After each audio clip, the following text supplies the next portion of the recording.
Hello friends, എല്ലാവർക്കും BSc civil സർക്കിളിൻ്റെ പുതിയൊരു വീഡിയോയിലേക്ക് സ്വാഗതം. ഇന്ന് നമ്മൾ നോക്കാൻ പോകുന്നത് സർവേയിങ്ങിലെ വളരെ ഇമ്പോർട്ടൻറ്റ് ടോപ്പിക്സിലൊന്നായ EDM-നെ കുറിച്ചാണ്. ഒത്തിരി എക്സാംസിന് EDM-ൽ നിന്നും ക്വസ്റ്റ്യൻസ് ചോദിച്ചിട്ടുള്ളതാണ്. അതുകൊണ്ട് തന്നെ നമുക്ക് ഇന്നത്തെ വീഡിയോയിൽ EDM-നെ കുറിച്ച് അറിയേണ്ട, പ്രത്യേകിച്ച് PSC പോയിൻ്റ് ഓഫ് വ്യൂവിൽ അറിയേണ്ട ചില ഇമ്പോർട്ടൻറ്റ് പോയിൻറ്റ്സ് നോക്കാം. ഒത്തിരി ഡീറ്റെയിൽഡ് ആയിട്ടൊന്നും നമ്മൾ പോകുന്നില്ല.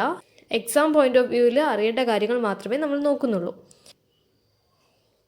ഡിസ്റ്റൻസ് മെഷർ ചെയ്യാൻ 3 മെത്തേഡ്സാണുള്ളത്. ഒന്ന് direct distance measurement, optical distance measurement, electromagnetic distance measurement. ചെയിനും ടേപ്പൊക്കെ ഉപയോഗിച്ച് ഡിസ്റ്റൻസ് മെഷർ ചെയ്യുന്നതാണ് ഡയറക്റ്റ് ഡിസ്റ്റൻസ് മെഷർമെൻറ്റ്. അപ്പോൾ എല്ലാ കേസിലും നമുക്ക് ചെയിനും ടേപ്പ് ഉപയോഗിച്ച് മെഷർ ചെയ്യാൻ പറ്റത്തില്ല. ഒബ്സ്ട്രക്ഷൻസ് ഒക്കെ വരുന്ന കേസിൽ നമുക്ക് ചെയിനും ടേപ്പൊന്നും ഉപയോഗിച്ച് ഡിസ്റ്റൻസ് മെഷർ ചെയ്യാൻ കഴിയത്തില്ല. അത്തരം പ്രോബ്ലംസ് ഓവർകം ചെയ്യാൻ വേണ്ടി ഡെവലപ്പ് ചെയ്തതാണ് optical distance measurement. Optical distance മെഷർമെൻറ്റിൽ വരുമ്പോൾ ടാക്യോമെട്രി, ഹൊറിസോണ്ടൽ സബ്സ്റ്റൻസ് മെത്തേഡ് ഇതൊക്കെയാണ് അതിൽ വരുന്നത്. എന്നാൽ അതിനും ഒത്തിരി ലിമിറ്റേഷൻസ് ഉണ്ട്. ഒപ്റ്റിക്കൽ ഡിസ്റ്റൻസ് മെഷർമെൻറ്റിൻ്റെ റേഞ്ച് ലിമിറ്റഡ് ആണ്. അതുപോലെ അതിൻ്റെ ആക്യുറസി 1/1000 to 1/10,000 ആണ്. ഡയറക്റ്റ് ഡിസ്റ്റൻസ് മെഷർമെൻറ്റേയും ഒപ്റ്റിക്കൽ ഡിസ്റ്റൻസ് മെഷർമെൻറ്റേയും ലിമിറ്റേഷൻസ് നമുക്ക് ഇലക്ട്രോമാഗ്നറ്റിക് ഡിസ്റ്റൻസ് മെഷർമെൻറ്റ് മെത്തേഡ് വഴി ഓവർകം ചെയ്യാൻ കഴിയും. EDM ഉപയോഗിച്ച് നമുക്ക് 100 കിലോമീറ്റർ റേഞ്ച് വരെ ഡിസ്റ്റൻസ് മെഷർ ചെയ്യാൻ കഴിയും. കൂടുതൽ ആക്യുറസിയിലും കൂടുതൽ റേഞ്ചിലും ഡിസ്റ്റൻസ് മെഷർ ചെയ്യാൻ പറ്റുന്ന ഒരു മെത്തേഡാണ് EDM അല്ലെങ്കിൽ ഇലക്ട്രോമാഗ്നറ്റിക് ഡിസ്റ്റൻസ് മെഷർമെൻറ്റ്. ഇത് തന്നെ എക്സാമിന് ചോദിച്ചിട്ടുള്ളതാണ്, EDM-ൻ്റെ ഫുൾ ഫോം എന്താണെന്ന്. ഇപ്പോൾ എന്താണ് ഇലക്ട്രോമാഗ്നറ്റിക് ഡിസ്റ്റൻസ് മെഷർമെൻറ്റ്. ഇതെന്തിനാണ് ഉപയോഗിക്കുന്നതെന്ന് പറഞ്ഞു. ഡിസ്റ്റൻസ് മെഷർ ചെയ്യാൻ വേണ്ടിയിട്ടാണ് നമ്മൾ EDM ഉപയോഗിക്കുന്നത്. Distances are measured with instruments that rely on propagation, reflection and subsequent reception of either radio, visible light or infrared waves. അതായത് 2 പോയിൻറ്റ്സ് തമ്മിലുള്ള ഡിസ്റ്റൻസ് വേണമെങ്കിൽ നമ്മൾ ഫസ്റ്റ് പോയിന്റിൽ നിന്ന് ഒരു ഇലക്ട്രോമാഗ്നറ്റിക് വേവ് ജനറേറ്റ് ചെയ്യും. ആ വേവ് പ്രൊപ്പഗേറ്റ് ചെയ്ത് സെക്കൻഡ് പോയിന്റിൽ പോയി റിഫ്ലക്റ്റ് ചെയ്ത് തിരിച്ച് ഫസ്റ്റ് പോയിന്റിൽ റിസീവ് ചെയ്ത് ആ റിഫ്ലക്റ്റഡ് വേവിൻ്റെയും ട്രാൻസ്മിറ്റഡ് വേവിൻ്റെയും ബേസിസിലാണ് നമ്മൾ ഡിസ്റ്റൻസ് കാൽക്കുലേറ്റ് ചെയ്യുന്നത്. 2 രീതിയിൽ ഡിസ്റ്റൻസ് കണ്ടുപിടിക്കാം. ഒന്ന് ബേസ്ഡ് ഓൺ ട്രാവൽ ടൈം. ഇപ്പോൾ നോക്കുക, ഇതൊരു പോയിന്റ്, ഇവിടെ ഇത് തമ്മിലുള്ള ഡിസ്റ്റൻസ് ആണ് നമുക്ക് കണ്ടുപിടിക്കേണ്ടത്. അങ്ങനെയാണെങ്കിൽ ഫസ്റ്റ് പോയിന്റിൽ നിന്ന് നമ്മൾ പറഞ്ഞ പോലെ ഒരു ഇലക്ട്രോമാഗ്നറ്റിക് വേവ് ജനറേറ്റ് ചെയ്ത് അത് പ്രൊപ്പഗേറ്റ് ചെയ്ത് സെക്കൻഡ് പോയിന്റിൽ വന്ന് റിഫ്ലക്റ്റ് ചെയ്ത് വീണ്ടും തിരിച്ച് ഫസ്റ്റ് പോയിന്റിൽ റിസീവ് ചെയ്യാൻ വേണ്ട ടൈം നോട്ട് ചെയ്യുക. അതാണ് സ്മോൾ ടി ടൈം. ഇനി അതുപോലെ നമുക്ക് ഈ ഇലക്ട്രോമാഗ്നറ്റിക് വേവിൻ്റെ വെലോസിറ്റി അറിയാം. That is approximately equal to 3 × 10⁸ m/s. അങ്ങനെയാണെങ്കിൽ വെലോസിറ്റിയും അറിയാം, ടൈമും അറിയാം. അങ്ങനെയാണെങ്കിൽ ഡിസ്റ്റൻസ് എന്തായിരിക്കും?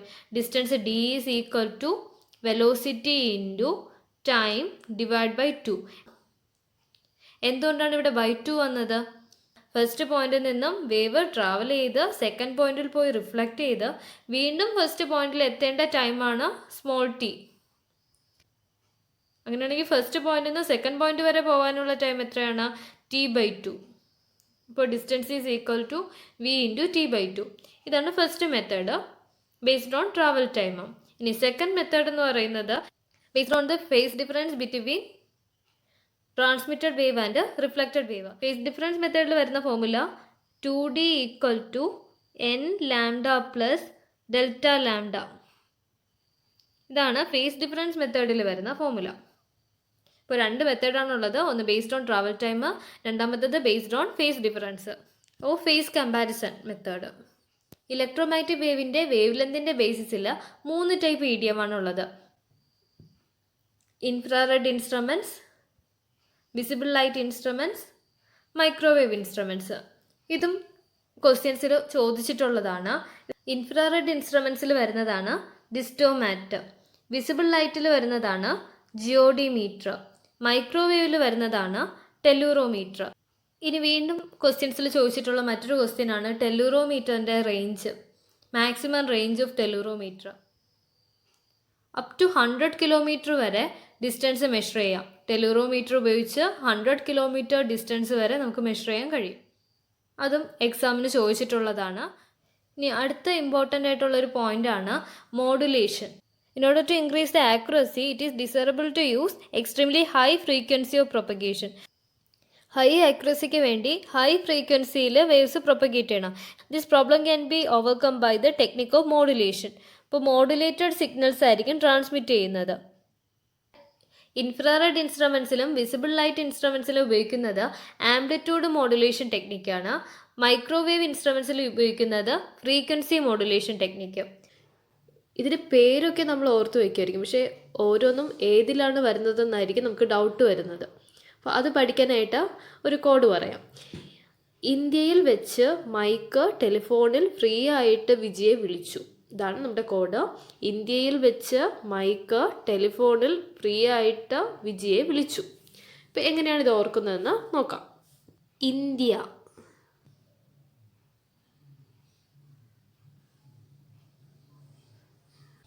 Infrared distomat. ഇന്ത്യയിൽ വെച്ച് മൈക്ക് ടെലിഫോണിൽ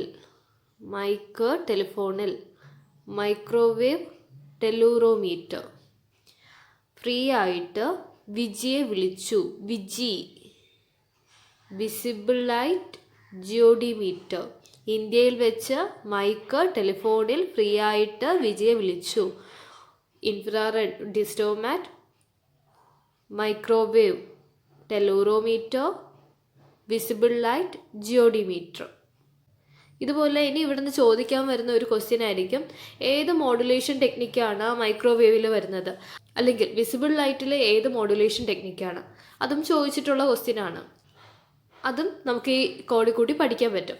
നോക്കുക, ഇൻഫ്രാറെഡിനും വിസിബിൾ ലൈറ്റിനും ആംപ്ലിറ്റ്യൂഡ് മോഡുലേഷനാണ്, മൈക്രോവേവിന് ഫ്രീക്വൻസി മോഡുലേഷനും.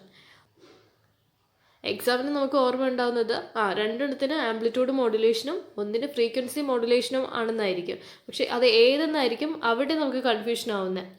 അപ്പോൾ അത് ഓർത്തു വയ്ക്കാനായിട്ട് ഫ്രീക്വൻസി മോഡുലേഷൻ ഏതിലാണ് വരുന്നതെന്ന് പഠിച്ചു വയ്ക്കാം. ഇപ്പോൾ മൈക്രോവേവിലാണ് ഫ്രീക്വൻസി മോഡുലേഷൻ വരുന്നത്. അപ്പോൾ അതെങ്ങനെയാണ് ഈ കോഡിന് കിട്ടുന്നതെന്ന് നോക്കാം. ഇന്ത്യയിൽ വെച്ച് മൈക്ക് ടെലിഫോണിൽ ഫ്രീ ആയിട്ട് വിജയെ വിളിച്ചു. മൈക്ക് ടെലിഫോണിൽ ഫ്രീ ആയിട്ട്, അതായത് ഫ്രീക്വൻസി മോഡുലേഷൻ. അപ്പോൾ ഇവിടുന്ന് തന്നെ നമുക്ക് ഈ 3 കാര്യങ്ങളും കിട്ടും. മൈക്രോവേവിൽ വരുന്നതാണ് ടെലൂറോമീറ്ററിൽ വരുന്നത് ഫ്രീക്വൻസി മോഡുലേഷനാണ്. ഇനി നമുക്ക് കുറച്ച് ക്വസ്റ്റ്യൻസ് നോക്കാം. The distance in EDM is measured by frequency of wave, wave length, phase difference, amplitude. EDMലെ ഡിസ്റ്റൻസ് എങ്ങനെയാണ് മെഷർ ചെയ്യുന്നത്? Based on phase difference. Answer option C, based on phase difference. അടുത്ത question, tellurometer a type of EDM uses which of the following waves? Visible ray, infrared waves, microwaves, radio waves. ടെലൂറോമീറ്ററിൽ ഏതാണ് ഉപയോഗിക്കുന്നത്? Microwaves ആണ് അല്ലേ? അപ്പോൾ option C, microwaves. അടുത്തത്, electromagnetic waves are represented in which of the following format? Longitudinal waves, transverse waves, sinusoidal waves, surface waves. Electromagnetic waves ഏത് ഫോമിലാണ്? Sine വേവിൻ്റെ ഫോമിലാണ്. അപ്പോൾ answer option C, sinusoidal waves. Which of the following represents correct sequence for the basis of EDM propagation? EDMൽ wave പ്രൊപ്പഗേഷൻ്റെ sequence നോക്കാം. First wave generate ചെയ്യും, പിന്നെ പ്രൊപ്പഗേറ്റ് ചെയ്യും, അത് കഴിഞ്ഞ് റിഫ്ലക്റ്റ് ചെയ്യും, പിന്നെ റിസീവ് ചെയ്യും. അപ്പോൾ അതിൻ്റെ പ്രൊപ്പഗേഷൻ്റെ സീക്വൻസ് ഇതാണ്: generation, propagation, reflection and reception. Answer option D, generation, propagation, reflection and reception. Which of the following is constant in case of frequency modulation? Modulation, wave length, amplitude, frequency. Frequency മോഡുലേഷനിൽ carrier വേവിൻ്റെ amplitude ആയിരിക്കും constant. Answer option C, amplitude. ഇപ്പോൾ frequency മോഡുലേഷനിൽ ആംപ്ലിറ്റ്യൂഡാണ് constant. അതുപോലെ amplitude മോഡുലേഷനിൽ carrier വേവിൻ്റെ frequency ആയിരിക്കും കോൺസ്റ്റൻ്റ് ആയിട്ടുള്ളത്. ഇവിടെ ആൻസർ ഓപ്ഷൻ സി. ഇന്നത്തെ വീഡിയോയിൽ നമ്മൾ പഠിച്ചത് EDMനെ കുറിച്ചാണ്.